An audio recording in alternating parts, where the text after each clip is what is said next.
You want to be wealthy? Learn how to use words in your head that are triggering and everything to get yourself and others to take action. That gets me passionate to talk about. That's influence. That's manipulation in a positive way.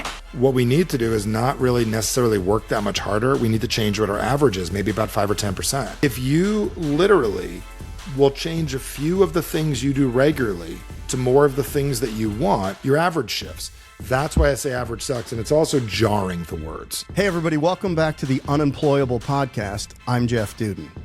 If you grew up in New Jersey believing that all the good things in life were meant for other people, if you were invited to take a break from Arizona State University and enrolled at Mesa Community College, where you were introduced to personal development that made you realize you could learn your way into an above average life through communication, influence, and understanding human behavior.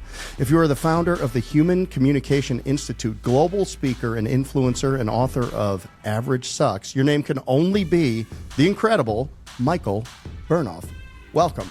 That's the best intro I believe I've ever had in my life, Jeff. I'm listening. I'm like, who's that? Who's going to be on today? Yeah, it's fascinating. Well, I'll tell you what, you've made an impact personally in one of my children's lives, and I was before I had met you, and you've appeared with our franchise owners here at Homefront Brands, and I could tell your style is direct, it's candid, it's kind of right in your face, and it's right on point, and I can see how so many millions of people have consumed your content and made positive changes in their life as a result of that. Here's my opener along those lines to you. Why are so many people stuck in mediocrity today? I don't think I know. I would say if you say today, meaning the last 5-10 years, I'd say it's normalized, it's behavioralized, and they've made it so complicated, whoever they is, or whatever it is we see these people doing these grandiose things, and for whatever reason, the majority of people in the world are comfortable with where they're at, dreaming about what it is they want, but actually not doing the things that they need to get there, because we sensationalize people doing incredible things like, oh my gosh, they're amazing.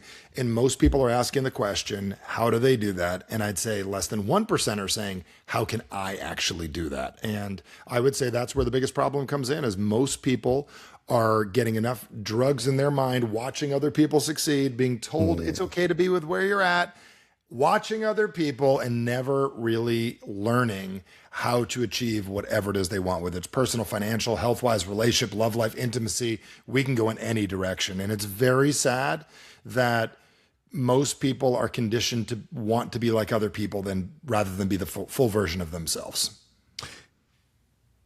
I love the word sensationalize. I loved how you use it there. I hadn't really used that word in this context, but that's what it is, isn't it? We're just watching things scroll across our Instagram, scroll across our television, all of the success that other people are having, and we're doing it from our couch, or we're doing it from our car, and we're not taking the actions. But I can understand it in a way, because there's just a wash of messaging that comes in on social media, and we've lost confidence in our traditional media, so we don't really know what's true. So everything seems to be an illusion. And inside of an illusion, it's like that dream where you're running in mud. Like, am I really going to, if I start taking an action, am I really going to get anywhere? Is that part of the problem? Yeah, so there's just misinformation out there. And the misinformation is not even like your misinformation with the media and politics. I'm even just talking parents giving advice to their kids. I'm going to go backtrack here real quick. I have really great parents, really do. Engineer dad, mom's a teacher. I see rich people. I see healthy people. I see people dating people that I wish I was dating in high school. And I would ask them questions like, well, how do they do it? And when it came to like finances, they would say, work hard, be a good person. And I literally believed them. And I really attempted that when I went in business. Work hard, take actions, be a good person. What I didn't realize was that's only part of it. The other part of it is my perception, how I see me and how I frame other people to see me, meaning that it isn't about creating an illusion. It's that I have a perception of me that does a certain thing. That guy that does better at something, he's got a perception of him. How do I change my perception of me in a real context, and how do I get you to see me differently so you respond to me differently? Because that's really what life is. I mean, if you want to achieve the things you want, you've got to get the world and people to respond differently to you, which means not only do you have to do different things, you have to put out a different perception.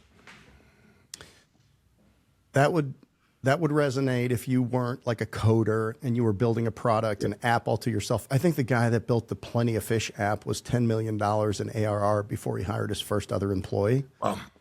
But everybody, all the rest of us need other people.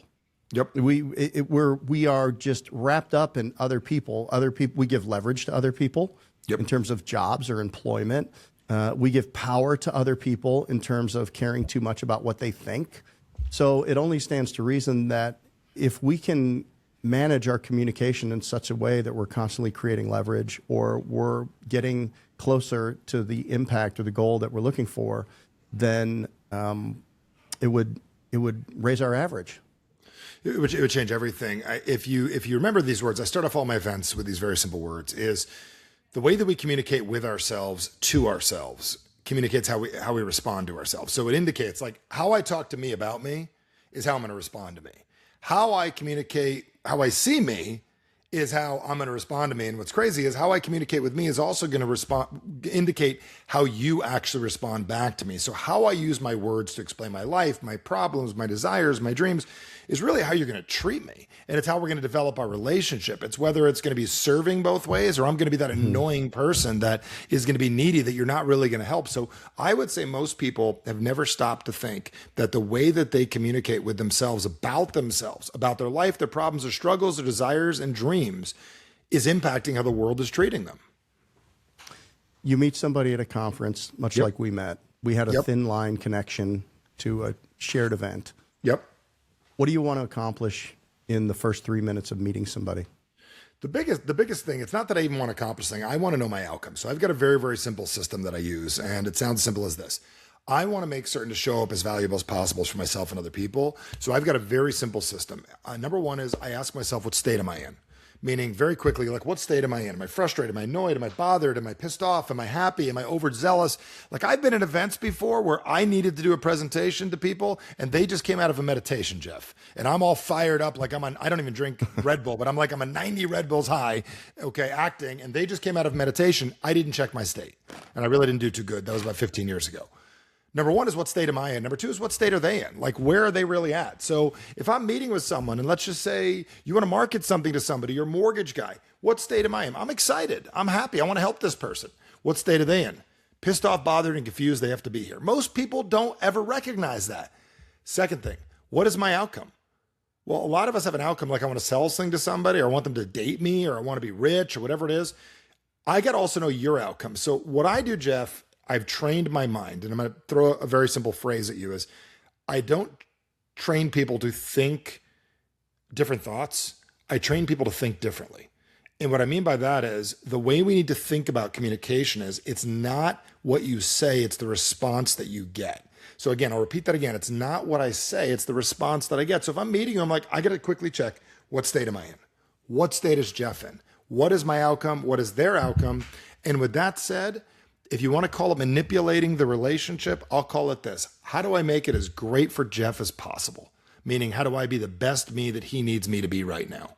And I would tell you 9 out of 10 people would never even have had that thought I just said. When we first met, I was taken aback a little bit about how intensely focused you were on our conversation. And maybe that was trying to figure out, maybe you have a half a dozen boxes that you want to put people in terms of outcomes, right? So it's like, okay, is this a potential client? Is it a potential friend? Is this a potential referral partner? Is this just a good networking person that I can get to? What are some of the outcomes that you have on a I walked up to you and I thanked you for helping my son through a very difficult time in his life, and also giving him some tools to get to be successful in a job fair, going for some very important job interviews that he was going to. Yep. I asked him this morning. He did give us permission to talk about this. So cool. If we ever get around to it, of course, I don't want to call him out too much. He says, I'm sure Michael's got other things. Michael does have other things, but he's an important part of our conversation. It's how we met, and he's your child. Yeah, so that was it. But what are some of the outcomes when you meet a peer or a business person at an event like that? What boxes would you put them into? Good question. So let me re-ask you a simple question because I don't believe I've ever anybody be direct and say that to me. You said, how do most people communicate? If you said it stood out what I was doing, what does the average person do just so I know what I'm dealing with or what I'm doing? I'll then answer your question in a second. I just wanted to understand you because I remember where we met and then you said I was intently listening. What was that experience you had? And then I'll give you my answer. It's a mixed bag, I think, which is probably the reason your business is so good, that communication is unintentional and unmanaged. So most people are going to have a go-to.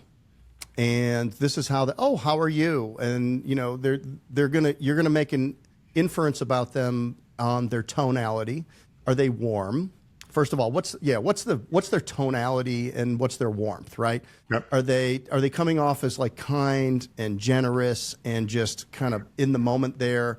Are they patient, hurried? Are they dismissive of you? Some people are going to come off like that. And how did I come off to you? You came off as intensely focused on what we were talking about.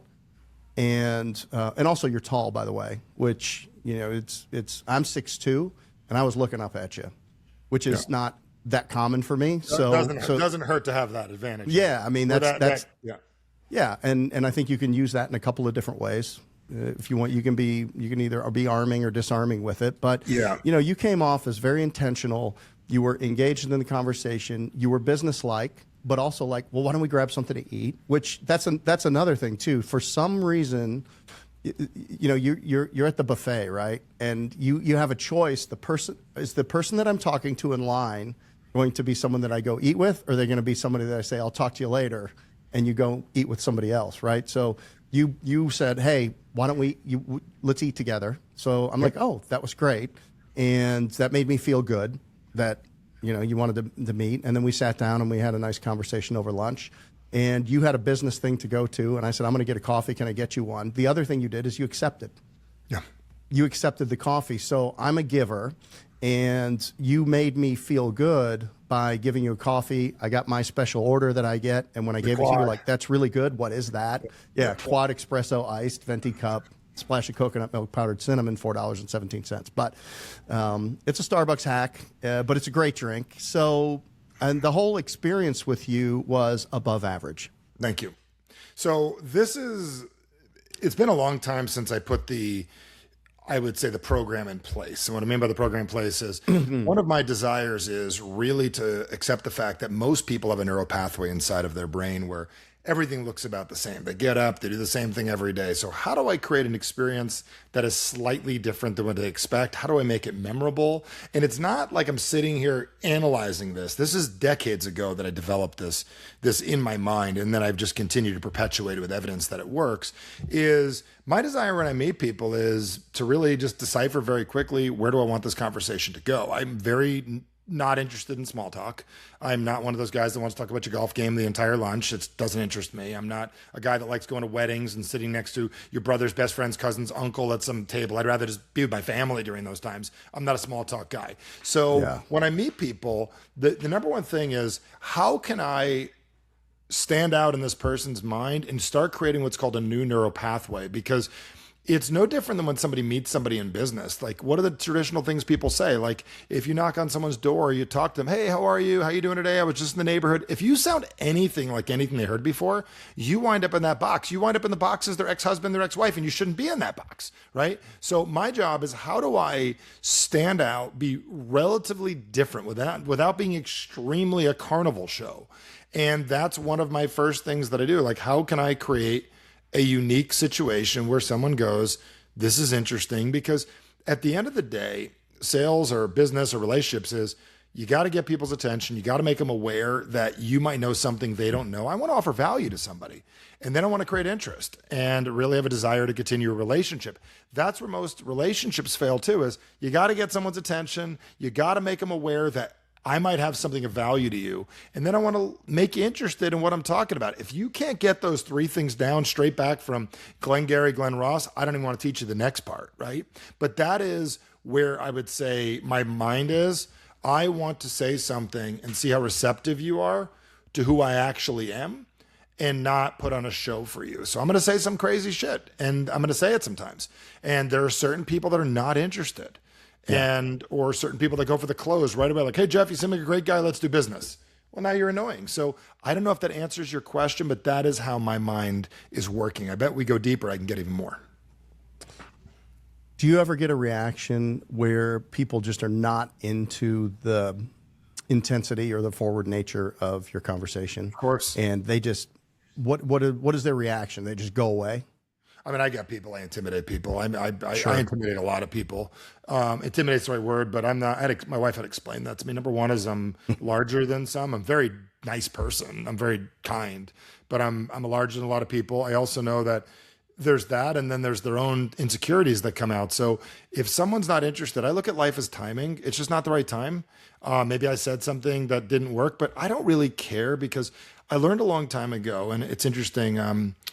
My friend Chase Hughes has been covering this a lot recently, but I learned a lot about one of the ways we're controlled as people is our need to be liked and our need to feel connected to somebody. And that is a good thing, but it's also a way that we're controlled. So if I'm too connected with the outcome, then I'm going to position myself in a very weak way with you. So I've learned to care so much that I don't care at all. And it's meaning like I care so much about relationships and people that I can't care if now's the timing. It's just not.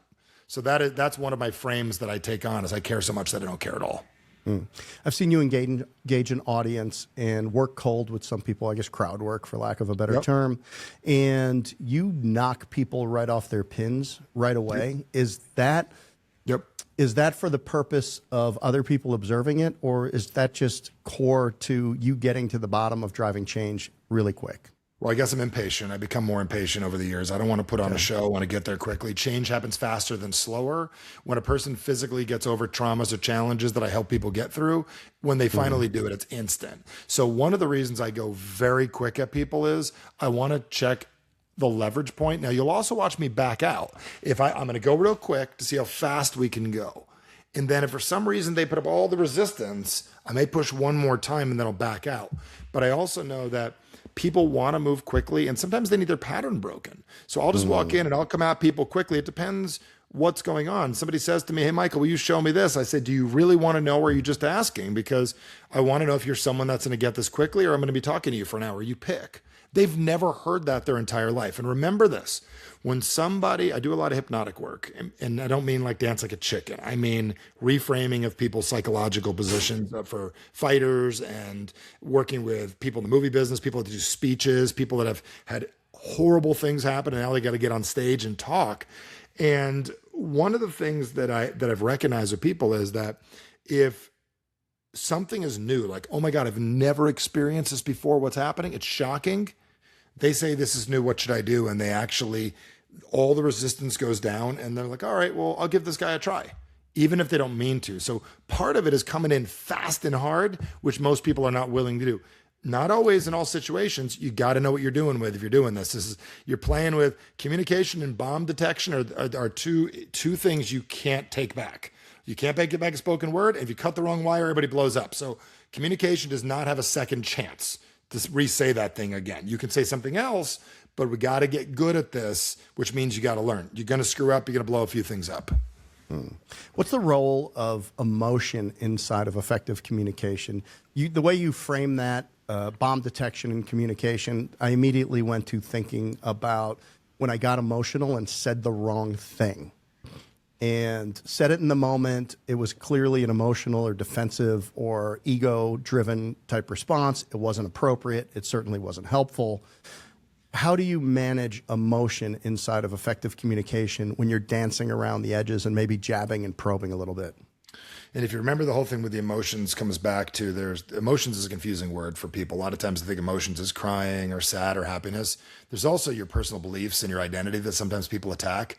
Okay. The sooner you discard, and I could talk a little about fog a little later, but as soon as you discard, like you're dealing with someone that's difficult to work with, you've got to realize that there's emotions. This conversation has nothing to do with anything that's happened prior. It only has to do with what's actually happening now. So when an emotion comes up, 9 times out of 10 has nothing to do with today.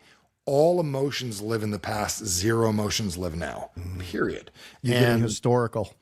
What's the truth, right? Yeah. Well, think about this for a second. Somebody goes, I don't like your shirt. Well, the only reason that bothers you is because the last time somebody said they didn't like your shirt or whatever reason is when you were in 5th grade and you got teased and picked on. Somebody just recalibrated what happened prior. So that person does not know your history unless they're looking to use it against you. So if you study what's called transactional analysis, they explain that emotions, Are you familiar with transactional analysis, Jeff? Yeah, through Sandler Sales. It's fantastic. So yeah, the way it works is a really great book everybody should read called Scripts People Live. And it's a wonderful book. And there's games people play. They're both books, both great. But all emotions typically come from not two adults having a conversation, an adult having a conversation with a child. And what I mean by that is if you find yourself falling into the childish mode, you've got to work on being an adult again. So that's how I calibrate that for myself. So emotions do come up. We get heated. We get mad. I raise my voice. There is no exact formula. I mean, I got to deal with later today, Jeff. We're building a house. I got to talk to one of the subs. We're going to have a conversation.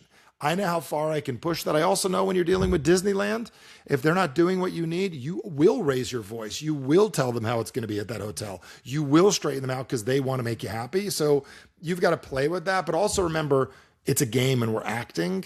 It's not a permanent emotion. It's an act. And you've got to learn how to do it as an actor, not as someone that's deeply emotional. Yeah, the hook in Sandler is leave your inner child in the car. I never heard that before. I love that. Get the book Scripts People Live, Jeff. You'll love it. It explains like the 50 games that we play as people. You're going to see like I Got You SOB is one of the best games. It explains like how you bait people into different games. Does Sandler cover that? Not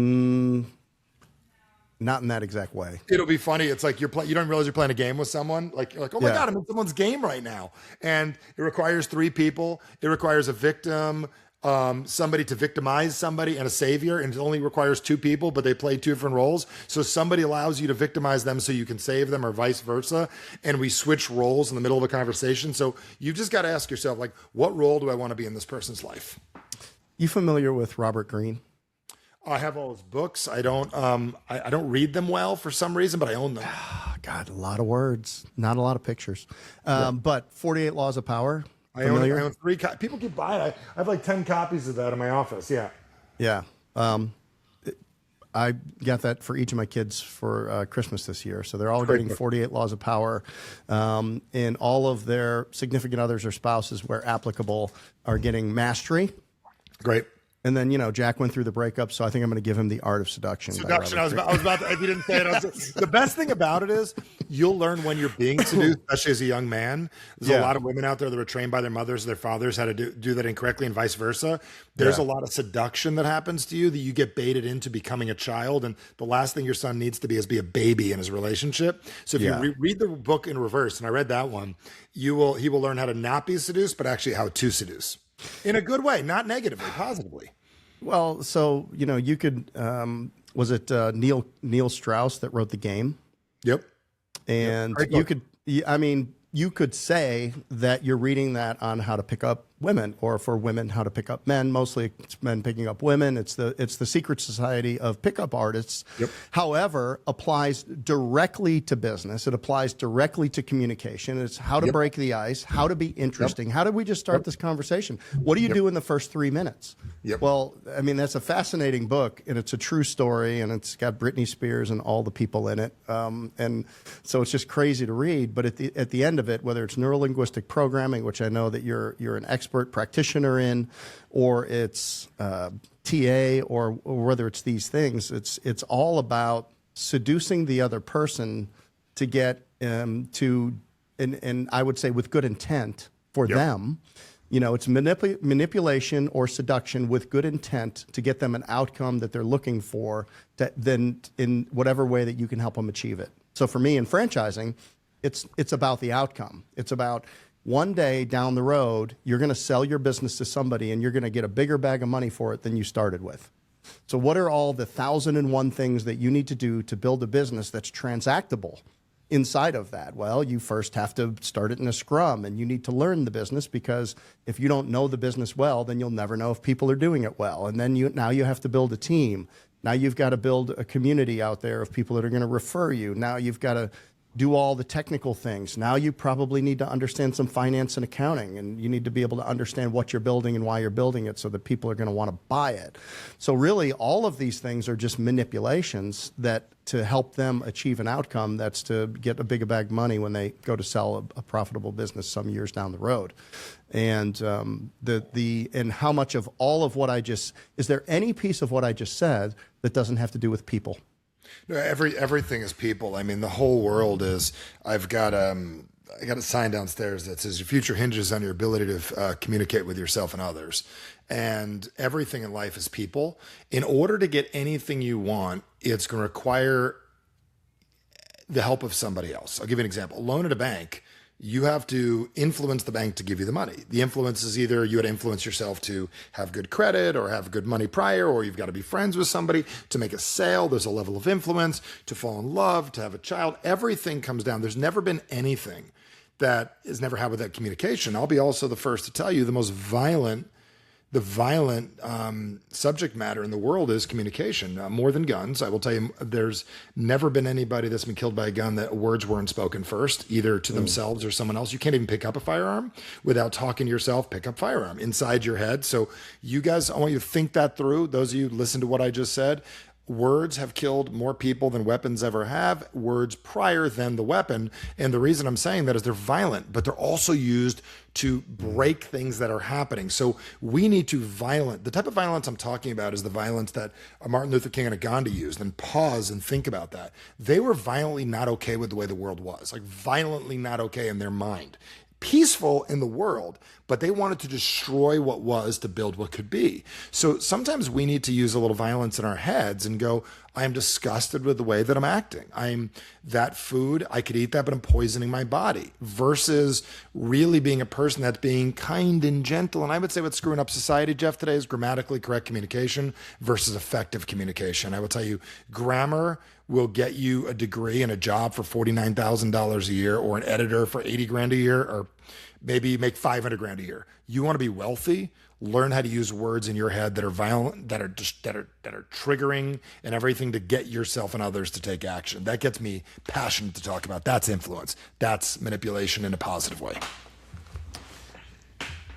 People that are listening have to want to change or improve their communication styles to build a better life for themselves. Yes. I believe, or it's been my experience in my life, that I've needed to subtract to add. And what I mean by that is, before I can chase anything worthwhile, I've got to create space for it. Mm-hmm. How do you coach people? You were talking earlier, and we'll get to, you've got programs, you've got events. I know personal people that have gone to some of your events said they're some of the best they've ever been to, and you've had tens or hundreds of thousands of people through them, whatever. And we'll talk about that. But your one-on-one coaching, you've got somebody. They're a top martial arts person. They're a rapper. They're an actor. They're a high influence, high risk, high reward type person that operates kind of out on the edge.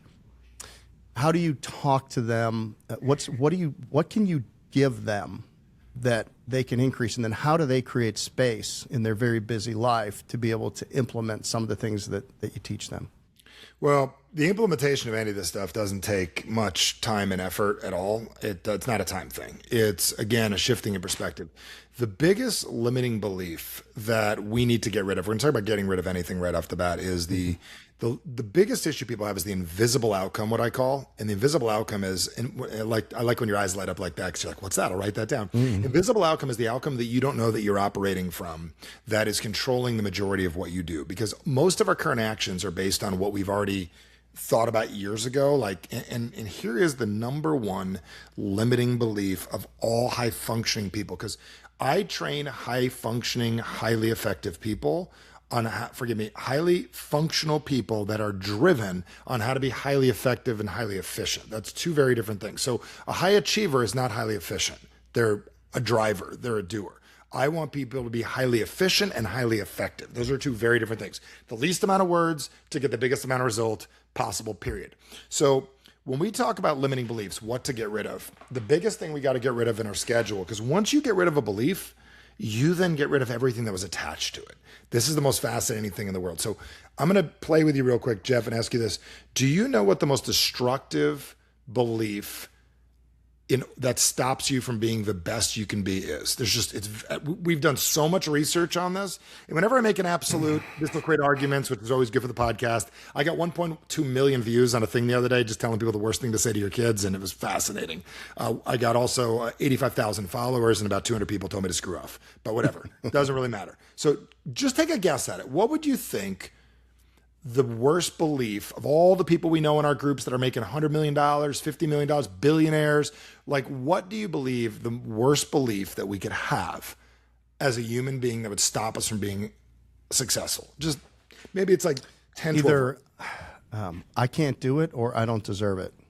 You would think that. Now, those most high achievers are past that. They're past that. They'll fight through that. Here is the worst belief we could ever have that we need to get rid of, especially if you want to be coached or work with people. And it goes like this. I know what I'm doing. Oh. Brilliant. Yeah, absolutely. I want to tell you why. Because if I say I know what I'm doing or I know how to do it, then I already would have done it. Now, you might know kind of what it looks like. Jeff, I'm not a car guy at all. I know nothing about cars. But let's say I get on my wife's Tesla, that's Tesla X, the Plaid, it's fast, right? And I get next to a guy in a Lambo. He takes off. He goes to the track on the weekends. I blow past him for the first couple seconds. Then he blows past me. You might think that both of us are doing the same thing they're doing at the Indy 500. We're not. We are not. So when we think we're doing what the highly performance people are doing, we're not. So my first thing I've got to get a new client to realize is they actually know a lot of things. They're actually great people. But if they actually knew how to get themselves to do what they want and what it was and to follow through and to be consistent, they don't need me. I'm useless to them. Yeah. So that is the most hidden belief that all of us have is, I'm already great. I know what I'm doing. And I know what I'm doing. And if you just said, I know what I'm doing and I know how to do it. The funny thing is you don't. You know pieces of it. And once we eliminate that, we go, okay, maybe I don't know. Time starts freeing up in our mind because we don't have to hold on to the story we're holding on to. Most of our time that we have in our busy schedules are these stupid things, the phone. And number two is how often we want to tell the story of we know what we're doing and that we know what's going on versus being interested in new ways of doing things. The second we stop needing to be right and needing to prove things to people and needing to fit in, we get back unlimited amounts of time in our day. Yeah. What's the phrase? Your need to be right. The need for something to be true should trump your need for you to be right. Yes. Or something in that nature. Something like that. You want to make it true, but it's really you want to be right. It's crazy. Yeah, it's right, but it's not true. But you'll defend it. I mean, I'll tell you, and this, if you want to go all the way to the end of it, observationally, the worst people that I can't work with, I can't do anything with, I can't get them to move, are people that have the personality traits of being ignorant and arrogant at the same time. I am an idiot. I haven't read a book. I haven't thought about this. I'm hanging on to a belief that came from here, and I will argue this stupid thing to the death. You've heard the spider monkey story, right? I don't think so. I don't know if this is true or not, but I've heard this years ago when I was about 20 years old. Is it with the quarter in the coconut with the fist? It's something like that. It's the spider monkey basically grabs peanuts and they're so fast and they can't get them to catch. They put the peanuts on the outside of the cage and they put it through the cage. Yeah. And they're so fast and then the hand gets caught in the cage and they bash it in the head and they serve it as a delicacy or whatever. And they die holding on to their beliefs. Same as the quarter story. So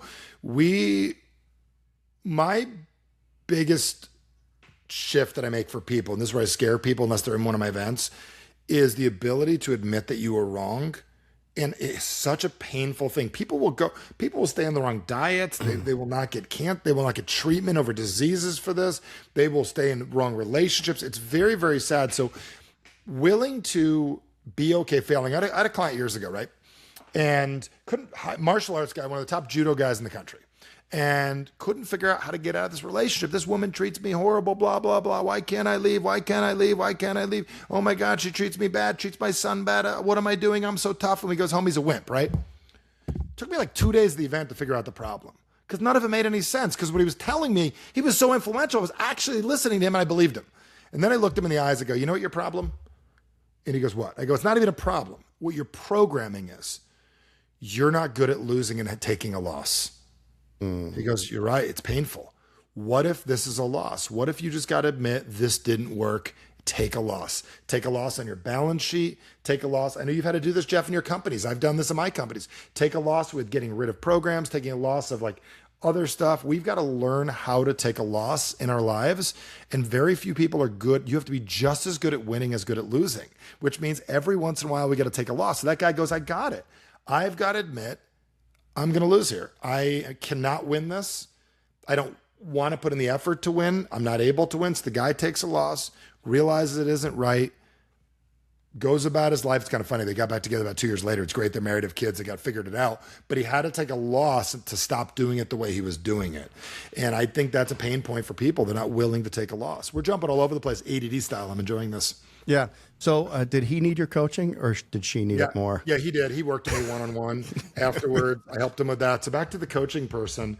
How I work with them is number one is I find out where that belief lives, whether they believe they know what they're doing or not, or they're completely open. And find out that. And then immediately, once we locate that, we've got to be very clear what it is they want. If they are not clear with what they're looking to achieve for me, I do not work with them because highly ambitious, non-outcome driven people that are unmotivated are impossible to work with. So I'm looking for people that know what they want. Fear, public speaking. I have a speech I'm about to do. I want to increase my sales. Help me sell this thing. But if they don't have a direction of where we're going, I'm not a guidance counselor. I'm not here to help you decide. That's a man or woman that has the inability to be confident in a decision they want. I cannot work with them, nor am I able to. That's interesting because when I've thought about hiring a coach and I play it forward as to what the conversation is going to be like, I get to that point and I realize that I'm not always sure.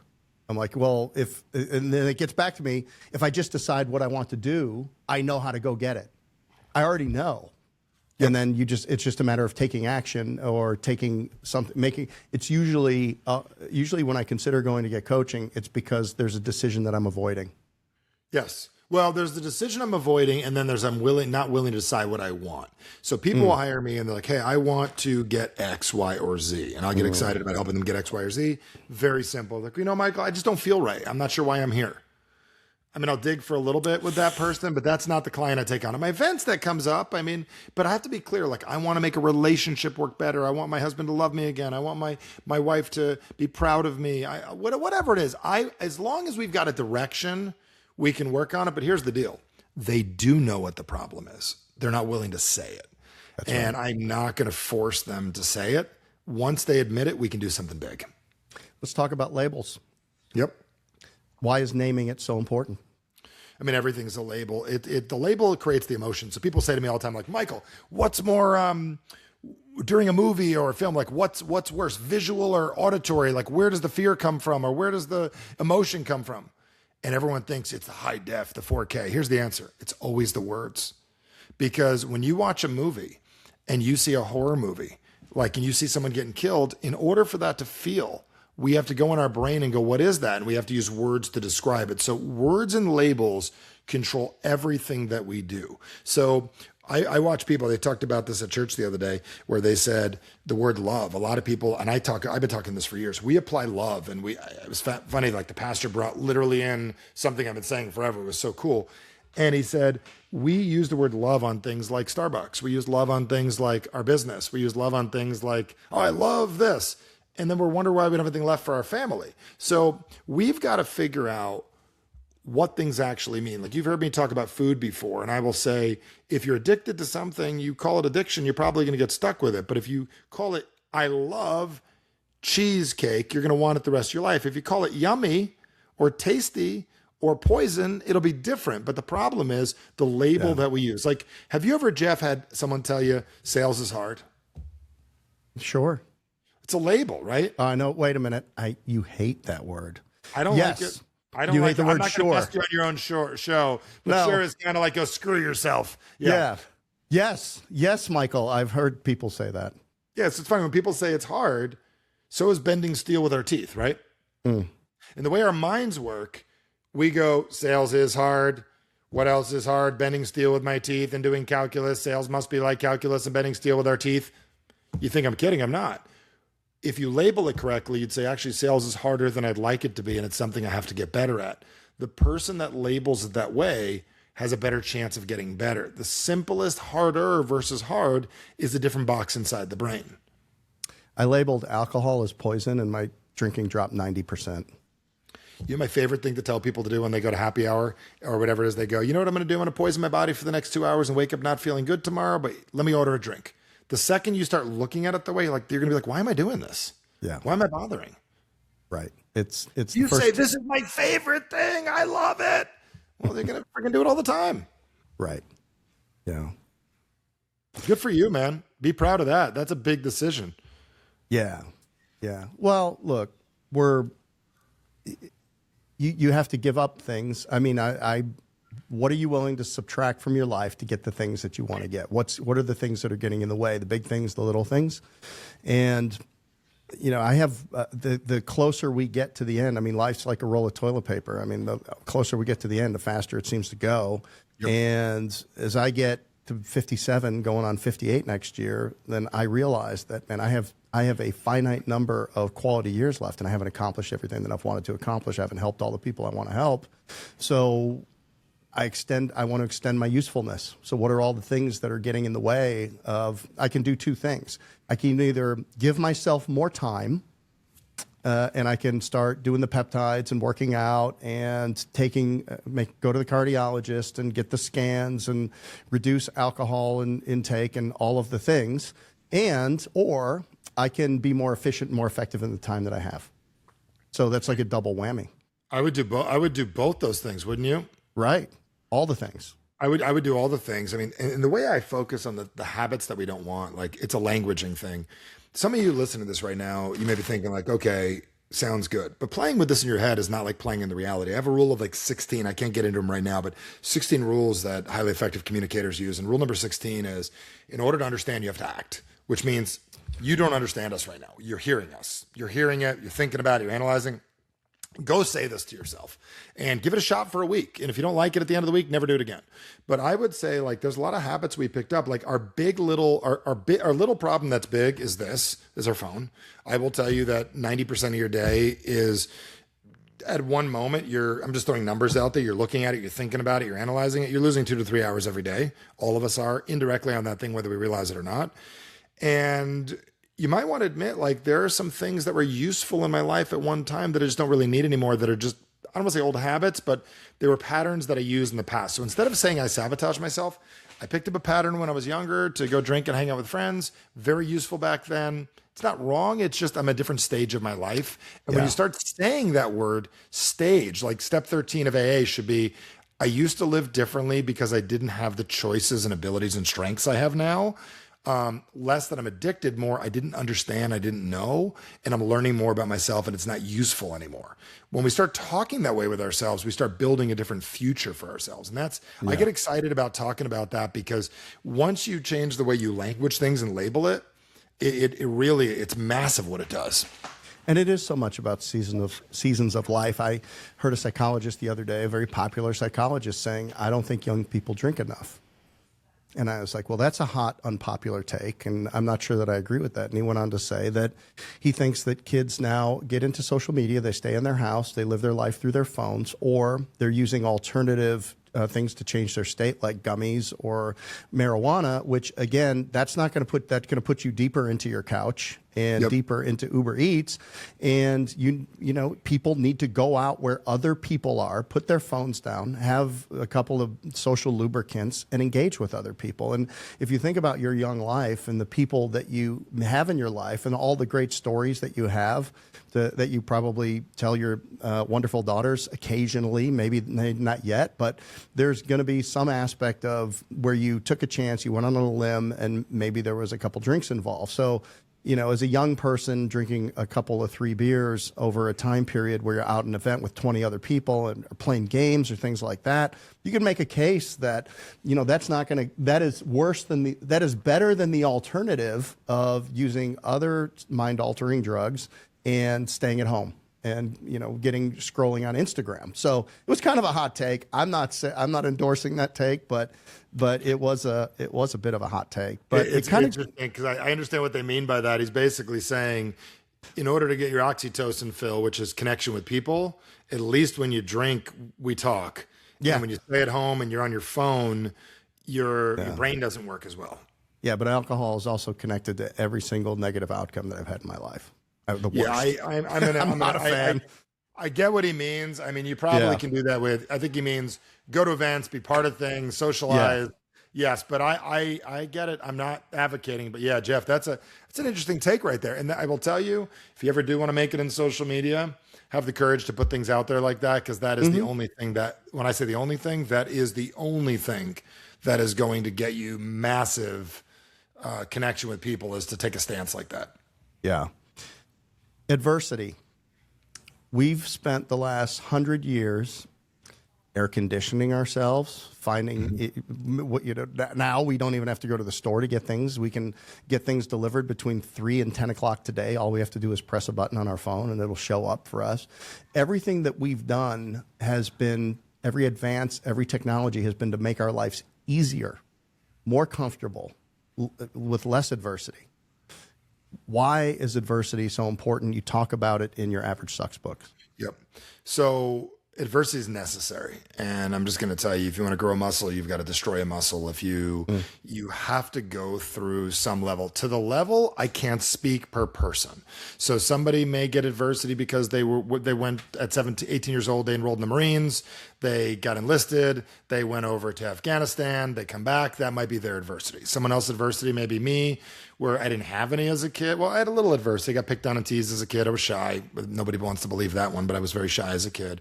Didn't have enough adversity, so I went into business for myself, which is selected adversity. So you're going to need some level of adversity to grow, because when we go to change our lives, the way it works is you're either going to be less than 3% of the population are decide and do people. Jeff, I already know that you're not this, even though you might think you are. A decide and do person is just, I decide I'm going to make a decision and I'm going to go do it. And that's how I've always been. It's less than 3% of the population. 97% of us wait until things hurt enough, bad enough, internally or externally, that we're willing to make a change. We don't want to let our kids down. We don't want to let down our team. We don't want to look bad publicly, whatever it is. So 97% of the world, and I've done stats on this, like very few people are just decide and do. 97%, they will do something when things get bad enough that they feel like they have to change. So adversity, you don't need to cold plunge every morning and seek out that adversity. It's not necessary. You can if you want. It's not necessary. You don't have to go on a 100-mile hike. You don't have to. It doesn't have to be David Goggins level. But I also just want to just let you know that adversity is the gateway to what you want. So I'll give you a prime example. If you say to yourself, I want to make more money, I don't know if God or whatever you believe in is going to say, sounds great. And the next morning you're going to wake up and your phone line's not going to work or something's going to happen. How you deal with the adversity that shows up or the adversity you select is whether you level up in the game and you wind up being the big Mario, and now you're the big Mario, and the big Mario can get double done in half the time.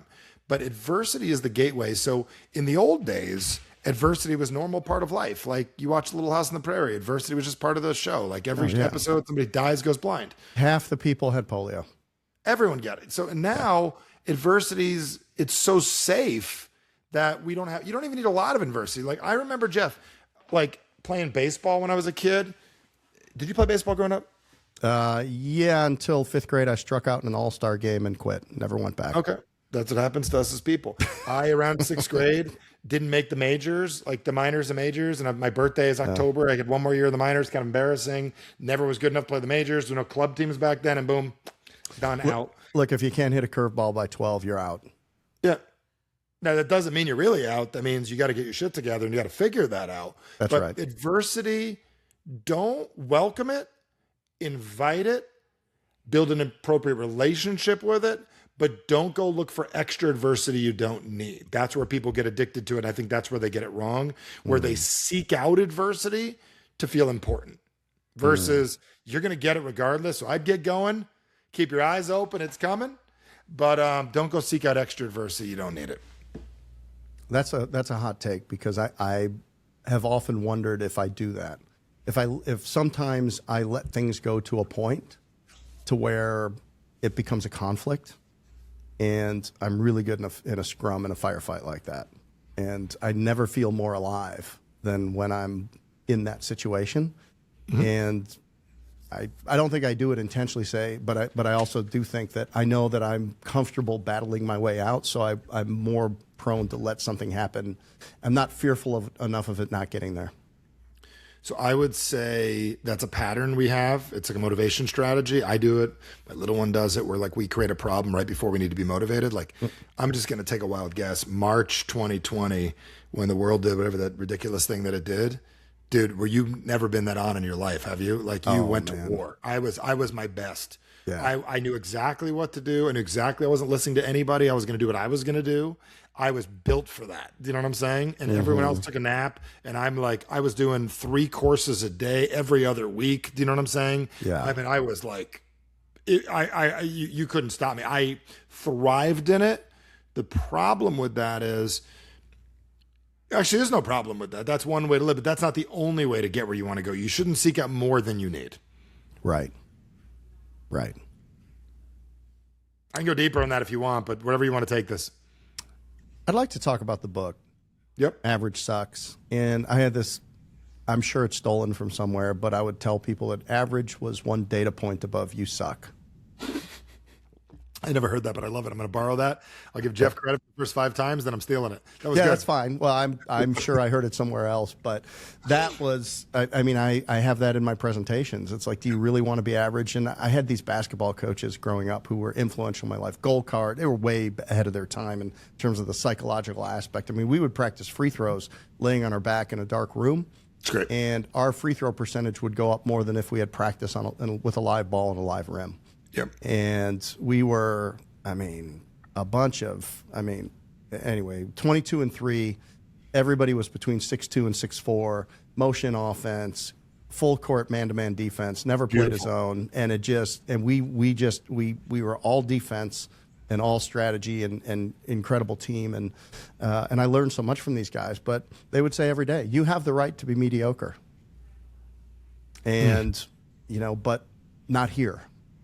You have the right. That's what they would be saying that when we were dying running sprints and running these gassers, they would call them, where you go to the free throw line and back and all of the things. And so mediocrity to me has since they put that in my head, has always been in my target. So when I saw your book, Average Sucks, I was fascinated to read it.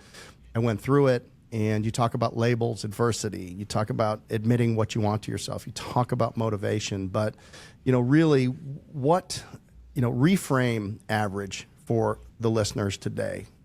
What's your definition of average, and why does it suck so bad? Yeah, I got the shirt on. Average Sucks if you're watching this, and I want you to listen. I wear this almost every day of the week. And you get stopped at the airport so quickly. It's amazing. I mean, the people that like it, they're like, oh yeah, I like that shirt. I'm like, well, do you know what it means? And I get this 4 to 5 times a day everywhere I go. No question. It's on my license plate in my car. People like it when I'm getting in my car. Very few people give me a hard time. Average is not your comparison to yourself versus other people. It is comparison to what it is possible for you. So when I say to someone, I'm like, well, do you know what it means? Like, oh yeah, be better than others, man. Go for it. I said, no. I said, you're average. And that's the problem. And they think I'm talking about them. But every one of us has an average in our lives. There's the average amount of times we go on vacation, the average amount of times we go to that website, the average amount of money we spend, the average in your bank account, the average in your returns, the average in your growth. We have built a model for ourselves that is very intelligent. It's based on our unconscious mind programming, that one of the beliefs of the unconscious mind is, I want to make this as easy as possible for you, and I really take you literally. So when you say this is great, that's another limiting belief we have going, this is great. Your unconscious mind goes, he says this is great. Let's continue to create this for him. And then you wonder why you can't get past something. Is 10 years ago, you said making $1 million is great. Now you can't figure out why you can't do 10 because you used the word great on it and you were all excited and you said it can never get better and your unconscious mind did that. So what average is, it is the pattern and the program that we are in. And if you want to test if you're in it, check your screen time over the last year, check your website over the last year where you go, restaurants. There's an average restaurants I go, the average bill that I spend at a restaurant, the 7 places I go, we all have an average. And is your average what you want or what you do? And in that question, Jeff, we get the answer. Is your average what you want or is your average what you do? And most people would say my average is what I do and it's not what I want. Then it has to suck, because if you're okay with it, well, then you'd be okay. What you want is what you're doing. They're not in proportion. So what we want is over here and our average is over here. So the cool part is, what we need to do is not really necessarily work that much harder. We need to change what our average is, maybe about 5 or 10%. And if we change it 5 or 10%, that's about as far as we need to change things. It's not as drastic as we need. We've got to change our average answer, our average response, our average, like I tell people, if you would just change a couple of words, like I put up this thing again online, pissed off a lot of people, made a lot of fans when I said, instead of telling your kids that that I'm proud of you, also say you should be proud of yourself. When you add those two things, your average response changes and you build a stronger child. That's it. That's 7 words, 9 words. Just someone will get me on the math later. But the point is, if you literally will change a few of the things you do regularly to more of the things that you want, your average shifts. That's why I say average sucks. And it's also jarring, the words. So there's my take on it. Talking about children and relativity, comparison, this is the thief of joy, they say. Do you agree with that? Because if you don't have comparison, so, I mean, look, just to reframe it, like you're saying that our average is really against our current state, which is our progress and our patterns. Yep. And then against our potential, really, yep. who we can be, because we yep. all know. I mean, if you're Michael Jordan, you're probably like, you know what, I pushed it. If you're Kobe Bryant, I pushed it. But the rest of us, there's this huge delta between what we are and the patterns that we've created and who we could possibly be. Gun to our head, we were forced to do it. Yes. And the whole definition of discretionary effort is the difference between the minimum that somebody can do to maintain their current state and the best that they could possibly ever do. And the only way you achieve the best that you could possibly ever do is discretionary. It's discretionary effort, and it's what people will give you by their own will and their own choice. Is if I want to have a great company, I need to build a team with a high concentration and a high density of A players who give discretionary effort, meaning they're thinking, they're doing, they're making great plays when nobody's looking, and they do it for a variety of motivations inside of that. So, so when it gets back to, our kids and comparison, like how do we know what's possible if we're only comparing it to ourselves? And then what do you have any tools or tricks for parents out there for their kids? I don't know how old yours are. I'm not going to ask on the podcast, but I mean, when I was parenting, I told myself that 14 was the age of accountability, and if I hadn't put it all into them by then it was lost. I hadn't done my job.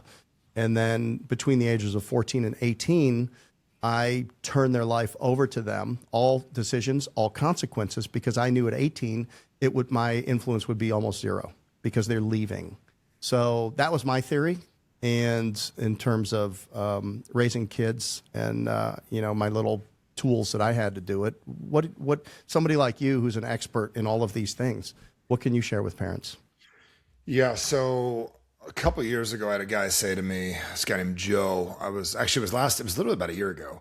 I was on this podcast and I was teaching this, and I said, yeah, I just threw a throwaway statement. I'm like, oh yeah, and this works with your kids. And he goes, wait, stop. And he goes, keep the podcast rolling, but stop. He goes, well, how do I motivate my kids to want to be great? Because that's our dream. I mean, as parents, they don't have to be the next Michael Jordan, the Kobe, but you want them, like my favorite line is, and I'll get back to that in a second about Joe, is guy said to me years ago, is how tall are you? I said, I'm 6 foot. I thought I was 6'6". I've actually grown. So I'm 6'7". And I had no idea, like I'd measured in a long time. I'm a little taller than I thought I was. Yeah. And this guy said, how tall are you? And I said, I'm like 6'6". And he goes, when are you going to start acting like it? I said, well, what do you mean? He goes, you act 5'5". He goes, which would be totally fine if you were 5'5". But if you're 5'5", you should act all 5'5". You're 4'1", you should act all 4'1". But if you're 5'5", you shouldn't act 4'1". So he goes, you probably got a good 5, 10, 15 inches that you need to grow. And I got bothered at first, and I realized that is our purpose of life, is to grow into what we're capable of being. And it got me to realize I don't think most people realize they're capable of being great because of their life experiences, how they see themselves, their vision casting, whatever else. So I'm on this podcast with this guy, Joe, and I'm talking about that. And Joe goes, wait, hold on a second. How do you motivate your kids? And this will work with kids or employees or anything. And I said, motivate them to do what? Because a lot of times people will give advice like, how do you motivate? Oh, here's how to motivate. That is just awful to give people advice without context. So I said, like, motivate your kid to do what? And he goes, well, I want him to take basketball more seriously. I'm like, well, does he actually want to? And he said, I don't know. And I said, well, does he believe he could be great? And I said, well, I think so. I said, well, we probably should get past think so and find out. So I go, here's what I want you to do. Tomorrow morning, after he's eaten, I want you to go up to him when he's not hangry, and I want you just to ask the kid the question. I gave him what to ask. And I said to him, I said, if you say to someone, I can help you, or do you want help? You're actually trying to dominate them, meaning like you're going to make them insecure. And most people don't realize as we communicate, we tend to make people insecure. We don't realize it. So we'd say, hey, listen, you could do better. That means I know something you don't know and I make you insecure. So I said, say this to him. So he walked up to his kid and he said this to him. And I said, after he ate, all I want you to say is this. Hey, listen, if you ever want to get better at basketball, I might have a couple ideas. Come to me, but not now. You just come to me when you're ready. Just come to me. Pause, wait, have the courage to shut the F up and just change subjects. Do something else. Don't talk about it more. Even if they want to bring it up, it's not a good time right now. Joe calls me the next day after the podcast, goes, Michael, I don't know whether to kill you or love you. I go, what do you mean? He goes, well, I did it with my kid and I said that. And you know what he did this morning? A day later, he came to me and said, Daddy, I want to get better at basketball. Now I got to get him a freaking coach. Now, why am I saying that? I'm saying that because you want to be great parents. You've got to drop a seed. Say, hey, listen, if you ever want to get better at this, like they're doing calculus, listen, if you ever did want to get better and it mattered for you to like make this easier and get better, you just come to me, not now. And I might have a couple of ideas. Not even I have a couple ideas. I might have a couple ideas. If they don't come to you, you could drop that seed another couple weeks later. Remember, I told you at breakfast a couple of months ago, if you ever want to get better at this, if they come to you on their accord, let me explain the difference. So here's the way the mind works. If I tell you, Jeff, I can make you a better salesman, I've just said, you're not a good salesman. I made you feel bad and it's not good. That's not what you should say to somebody. Old school Gen Xer, maybe you could say that to me. I'd say it to you, but not to your kids or to your new teammate. So what you'd say to you is I would say, hey, Jeff, if you ever want to get better at sales, learn a couple things you don't know, let me know. And just drop it, leave it, and have the courage to walk away. What that does is they come to you not out of excitement, because a conversation based on dopamine and cortisol is fear and dopamine's excitement, creates a conversation. It's a concoction. It's very low level. It's street drugs. It's a dime bag of weed. It's no good, right? It's cheap. The good designer ones in your brain are based on love, oxytocin, and serotonin. So you want your child on their own accord to go, Dad, Mom, I do care enough about me that I want to get better at this. And then it winds up in the right part of their mind and the change happens quickly. Most parents want to dominate their kids versus letting the kids dominate themselves. I had a few principles raising my kids, and one of the foundations was self-determination. I refused to tell them what I thought they should do. That's great. Annoying as hell, but great. I just wouldn't. Well, but it was not intentional originally, but it was the way that I grew up, which was completely untethered from like 12 years old, completely untethered, and having to figure everything out for myself, every decision, overcoming, shortfalls of guidance or support or things like that. And what I realized is as I got into other relationships as I got older, I became very averse to people telling me what they thought I should do. And and the next step of that is when enough space was created or enough failure was created, then what I did was then I started learning how to set goals and dreams for myself. And I knew how important it was that they were my goals and that they were my dreams and that they were ambitious enough and they were bold enough for me to work towards it. But it was always my decision what I did. Nobody's ever told me anything that I should do. And because of that, then and the last thing you want to do is your kids to figure out, like, after 4 years of law school or medical school, that they've spent their entire life chasing a dream that wasn't theirs, it was yours. Interesting. That's why it's got to be their idea to do whatever it is. And that's where we have to allow things to make other people's ideas. And one of the simplest things you can say is, I'm just going to drop a seed and you can do whatever you want with it. When you say that and you drop it, the most powerful thing you can ever do is walk away and give someone a chance to think. Don't do the thinking for them. So that's wonderful. So you did support, you gave them the food, but you didn't chew it for them and digest it for them, did you? No. Not at all. I had a simple model: truth, triumph, and self-determination. I never lied to him because I just didn't know to lie to him. I just didn't know. The cat didn't run away. We're not making posters. I ran the son of a gun over. Did you really run over the cat? Yeah. It did a few things. The dog's dead. There's things that happened, right? So, that actually is better. Patting that stuff. We've bought the same fish 6 times, and then she's like, "Why didn't you tell me?" Because this is right out of you've seen the movie Fight Club? Of course, it's the first rule of my mastermind is we don't talk about it. That's awesome. One of the things he says in the movie when he's talking, I think it's with not Brad Pitt. Who's the other character? Edward Norton. No, Ed Norton. Ed Norton. She says something like, "Well, I didn't tell you the truth." He's like, "Well, you didn't want to deal with my feelings. You didn't want to deal with me." And if you think about that, we're protecting ourselves by not telling with them because we don't want to deal with the thing, but that's us harming them. So we don't tell them the fish died because we don't want to deal with the repercussion. And that's our own insecurity versus we didn't even know how they'd respond. They may bounce back just fine. Children are just as smart as adults. They're just less experienced. They're just as observant. They're just as intuitive. Where will your kids end up if they know that any time there's adversity or conflict that you are absolutely lying to them? That's they horrible. know our entire relationship is based upon you lying to me to manipulate me. Yep. To protect me. You didn't make the team. Oh, that's for the big girls. That wasn't your team. That's why you're on this team. No, you didn't make the team. Because you're not good enough. You're not good enough. You're just want not. to be better, we can work on that. Yeah, you're a little slow. One of the greatest gifts that I ever got was from my grandfather. He was Austrian, worked at a gas station, saved his pennies, drank Meisterbrau. He was an immigrant. Both of my grandparents spoke Czech. That's great. Get clucking at me and all this, and watching Lawrence Welk because they came from the same place or whatever.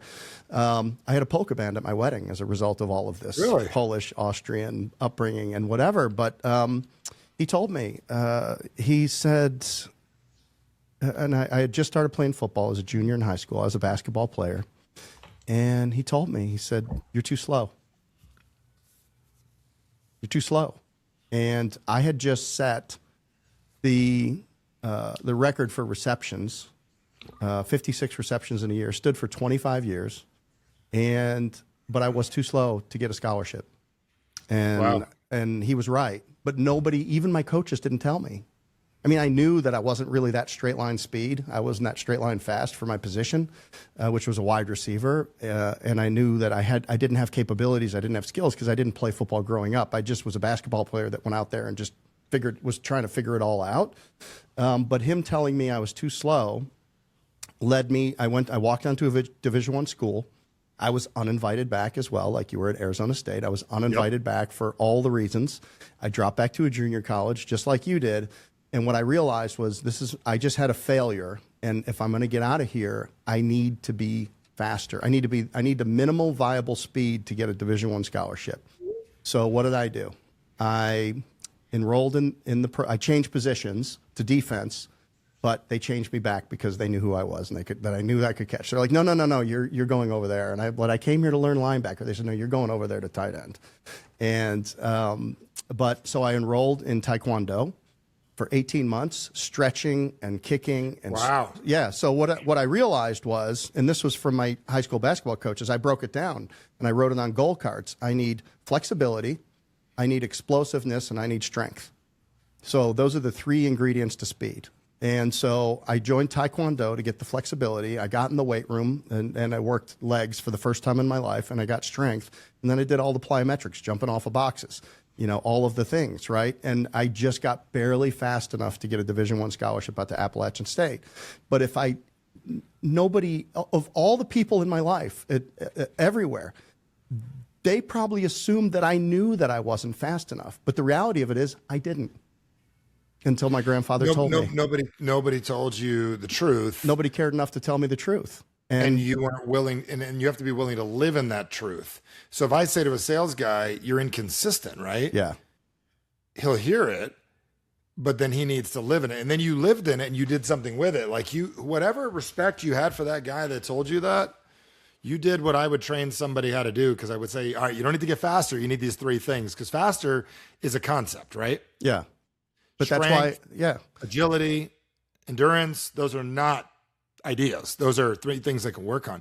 That's really powerful thought. Is it goes beyond truth. That you're willing to hear the truth, say the truth, live in it long enough. Because you could have went home and tried to prove that coach wronged everybody you knew, couldn't you have?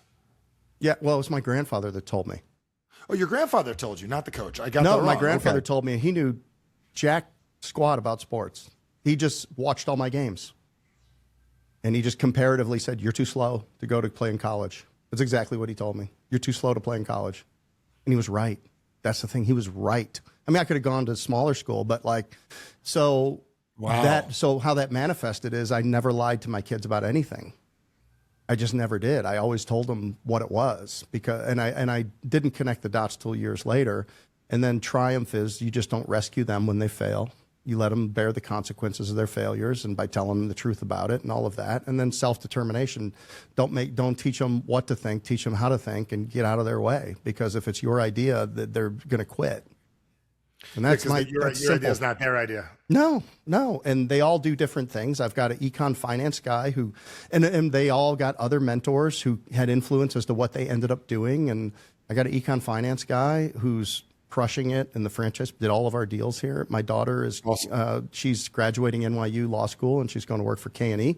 And then my son's an engineering student at Virginia Tech who you met, and you are probably his favorite mentor. When the student's ready, the teacher appeared, you took however many minutes and poured into him, and you changed. It was tough on him at first. You changed his life. You changed his life in a way that I couldn't give. You gave him the advice that I couldn't possibly have given him, and I can't thank you enough for that, Michael. Well, parenting and teamwork it takes a village, it takes a team, and he was ready, and it was all that you did, Jeff, up until that point that allowed him to hear me, because what I said to him sounded similar to something he might have heard prior, so there was an opening, but it was maybe said in a different way by somebody different that publicly that allowed him to make the change. So I do believe that was a tag team, you and I, like WWF back in the old days, where you and I made that happen.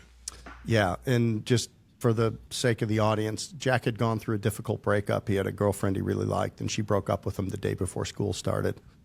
And he was devastated. It's first time, and he's very kinesthetic, right? He's 80. He's all over the place. He is just very, well. So like getting him to sit and listen for 30 minutes, and it was that day. So I said, let's get up early. Let's go to breakfast. And he sat there and listened to me, and he stared me in the eyes for 30 minutes. He didn't say a word back, and I just gave him my perspective on the whole ordeal, and then I followed up with a very specific text. I need to go back and grab it before it just, because my wife's like, you nailed it with that right there. But he really didn't react to me, and I didn't know how he was. And then when he came out to the Genius Network Youth, and you gave 3 or 4 hours of your time to speak to these kids and give them these tools, you asked if anybody had a problem, and he had enough courage, enough ego. His ego didn't get in the way of him raising his hand and saying, yes, I just got crushed by a girl that I really liked the day before going back to school. I waited for her. She went and studied abroad, and I sat here and waited for her, and then she came back and just crushed me. And the other thing about it was he knew the big awareness was, he said, the one thing he did say to me is, he goes, Dad, it's the stuff that you've been telling me for the last few years, and I know that it's my fault, and there's some things that I need to change. And then you gave him some tools, one of which was just a simple Band-Aid, was you taught him how to disappear her. What is that? Is that a labeling technique, or is that something else? Everything that's already occurred in our life is a series of picture, sounds, and feelings. So even whether an awful trauma, you have dealing with something from the past, anything that's not currently happening right now, which nothing's actually happening right now. So by the time you tell something to somebody, it's already in the past, is a picture, sound, and feeling. But by altering the picture and the sound, the feeling changes. So I would go in people's minds, as silly as it is, there's a picture there, and we adjust the picture. And once you adjust any aspect of it, for instance, if somebody gets in a car wreck and they're scared to drive, they're not actually scared to drive. They have a picture in their head that's messing things up, or a sound, right? So what I do is I have them remember it with me, and they remember their kids, they remember their situation, they remember the accident, remember whatever it was going on. And as soon as they start to describe it to me, I ask them to see it slightly different. Like, got it. Can you see the steering wheel? Can you picture this? Imagine you were sitting in the other seat. The second you change anything, it changes the imagery of the past. When you change the imagery, you change the emotion. Because somebody, when I work with people that are involved with first-person shooter situations, or what they'd call PTSD from military or police operations, the reason they can't get over it is they're picturing it out of their own eyes. I have them imagine, then they become the spotter, and then they imagine watching it on film back at the audience, or then imagine seeing it in black and white or changing it. And when you change the filter and the picture, you adjust things. The reason they don't call it, hi, you're about to go take out a target. There's a guy named John. He's a family of 5. He's got 3 dogs and a puppy. They call him a target for a reason. They call it a package. They call it an operation for very particular. Listen, when you played football too, right, Jeff? Yes, sir. When you played football, if you would have known, hey, it's a quarterback. His wife is going, your job is to sack the quarterback. By the way, his mom is going through a divorce right now, and his sister has cancer. Would you tackle that guy? No, you it's a threat. It's a threat. It's a threat to the outside. It's a threat. You name it a threat. He's a number 12. Take out number 12. Right. Who is it? 12. Yeah. Don't give him a middle name. You don't know him. 12. Yeah. And the second you change that, you pull the emotion out. So I did something like that with him, and boom, he had no attachment. So without the emotion, the picture changed. She was just a girl that he had a relationship at some point in his life that he chose somebody that wasn't right for his future, versus she broke my heart. If you were to go to marriage counseling to deal with an affair, what they would tell you is one might say, I want to know the details. And the therapist would say, no, you don't. You don't want to know the details. You don't want to know when. You don't want to know how many times. You don't want to know where it happened or how it first became, because you won't be able to then just get rid of the feelings. Yep. So don't give yourself a picture and the sound bites to it if you know that that's going to make the feelings harder to overcome, if your intent is to overcome that situation. So most therapists, which I'm not in line with 99% of the therapists out there, are some good ones out there, but I'm not in line with them, because the first question they ask when someone comes to them is like, oh, I got a problem and I'm addicted to this, or I got a problem. And they ask why. And in the answer of why, like, so why did your mom be mean to you? And then you go, blah, blah, blah, blah, blah, and you talk for an hour on their couch. And at the end of the hour, it's hours up, $300, $400 later. And they come back next week, we'll talk about your mom. Reliving it does not make it better or go away. Changing your perception of it, back to what I said originally, of what happened. The truth is, there was something that the way I was looking at something was bothering me, and being able to change your perception of it, that's going to change everything. And most people they just don't have the skill to do it. I mean, kindergarten class day 1 should be like, you show up for kindergarten, the first thing they should ask you is, what do you want for your life? How do you want to live? And they start teaching skills. Like, wouldn't it make sense that they had like, how to deal with a breakup, 101, how to deal with getting fired, 202, how to deal with not making the team, 304, how to get the coach to like you, 506, how to live a long time, 909. They teach us dumb things. Like, we should learn how to deal with ourselves in our life, not the stuff that they're teaching us in schools. It's useless. Brian Regan, the comedian, was talking to Jerry Seinfeld, and he was like, "I'd be the most." He goes, "Wouldn't that be the greatest therapist that ever existed? You just walk in there, and you tell them what's wrong, and you just say, 'Get over it.' Just get over it." Oh, okay. Just get over it, or what is something like that? And he's like, "Yeah, you guys had a line out the. You just walk in. He says that to you, and you're like, oh, okay. And then you walk out, line around the building."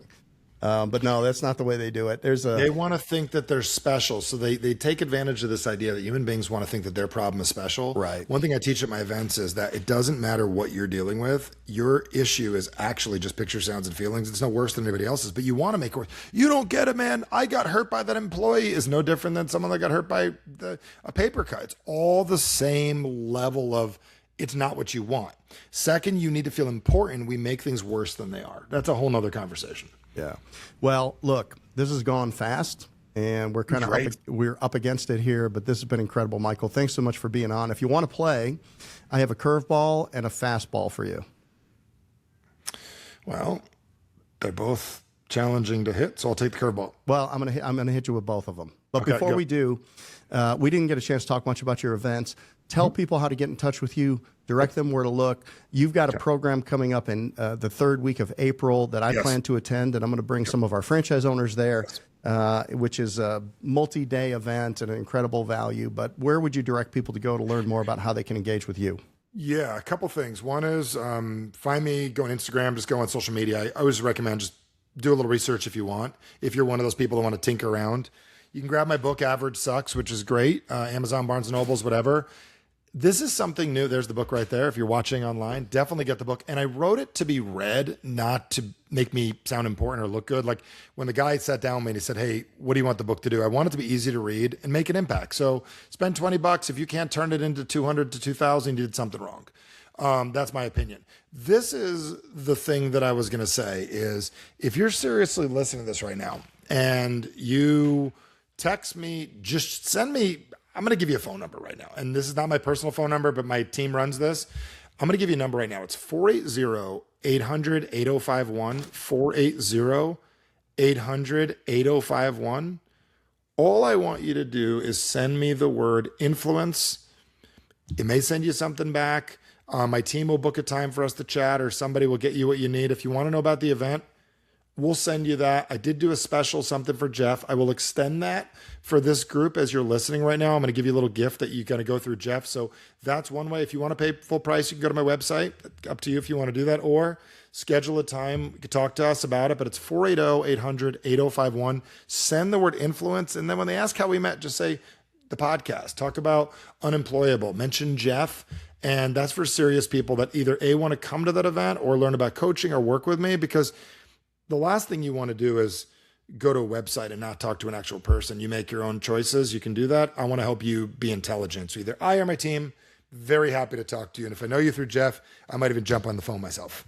Awesome. That's incredible. That's 480-800-8051. Text influence, mention Jeff or the Unemployable podcast, and you will get the deal that you extended to our franchise group, which was incredible.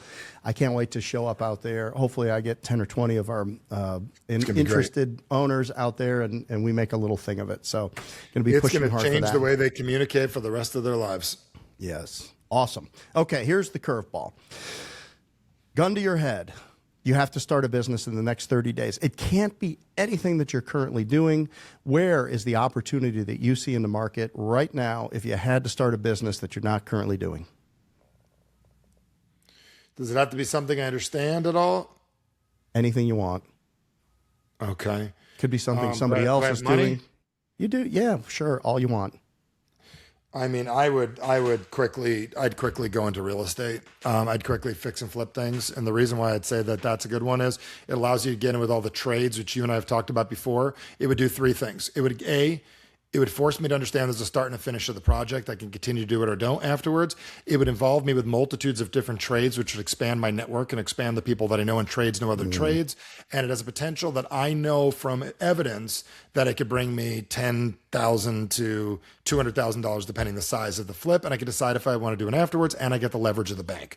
So there's a few folds. One is proof of concept. I've seen it work, but I love the idea of meeting all the trades, from the roofing to the solar to the drywall. It would force me to build my network. So it would be like win money, but man, I'd wind up with 400 people that want to get to know me because they want my business. And then I could find out the next deal. And then maybe from there, I'd go into roofing or I'd go into something else. But that is the first thing where I feel like I would get paid to learn, understand, and grow my network. Beautifully said. Last question. You've got one sentence to make an impact in somebody's life. What would that be? Accept the power of your own influence. You're already influencing people. Every single one of you already. What are you influencing them to do? So you're already influential.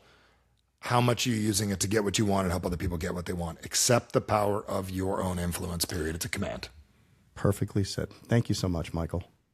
Appreciate it, Jeff. This has been a pleasure. I could talk with you for days. So thank you for being here. And if you made it this far, everybody, not only are you in great hands with Jeff and the Unemployable podcast, you really, really are somebody that's headed in incredible places. So it's an honor to spend time with you. That's been great. It's been great. I'm Jeff Dudan. We've been here with the incredible Michael Bernoff on the Unemployable podcast. Thanks for listening.